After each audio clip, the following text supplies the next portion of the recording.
L'envie de faire un album m'est venue de mon fils. J'ai commencé à m'intéresser à ce support peu après sa naissance, donc c'était il y a à peu près 5 ans.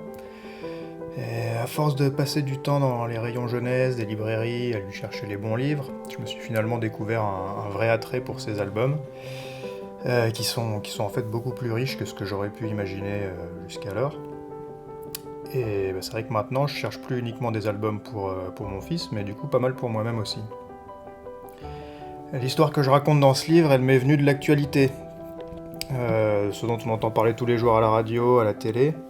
Il y a le réchauffement climatique, l'immigration. Il faut voir qu'à l'époque, on est en 2015, quand mon fils naît, et que toute la journée, on parle de la crise des migrants, on alterne un peu avec la fonte des glaces. Du coup, c'est dans ce monde-là que mon fils va grandir. Alors du coup, bon, bien sûr, il a le temps avant d'être confronté à ces problématiques, mais déjà, je me suis demandé comment l'initier à ces sujets, qui sont des sujets d'actualité, même de société, mais d'une façon légère et surtout une façon positive. Et du coup, c'est comme ça que Blanche et Oscar me sont venus et que j'ai décidé de monter cette histoire. Le principal thème que j'ai voulu aborder, c'est celui du dérèglement climatique. C'est un sujet majeur de notre époque, notamment pour les jeunes générations. L'illustrer par la fonte des glaces, c'est un moyen assez visuel et compréhensible pour pouvoir être abordé en quelques pages.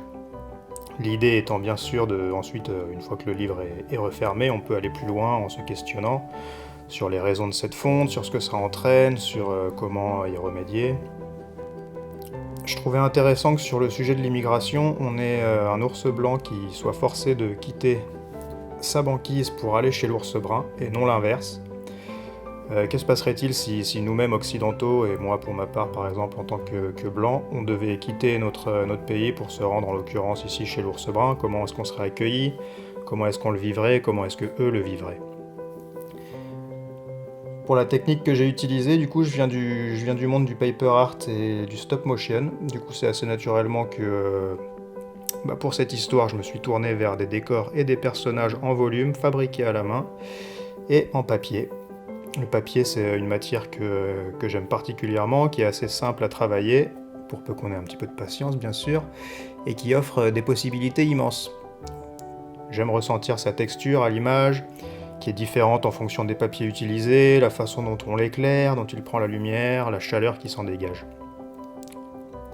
Les personnages sont du coup animables, pour qu'ils puissent prendre les différentes poses nécessaires à l'histoire.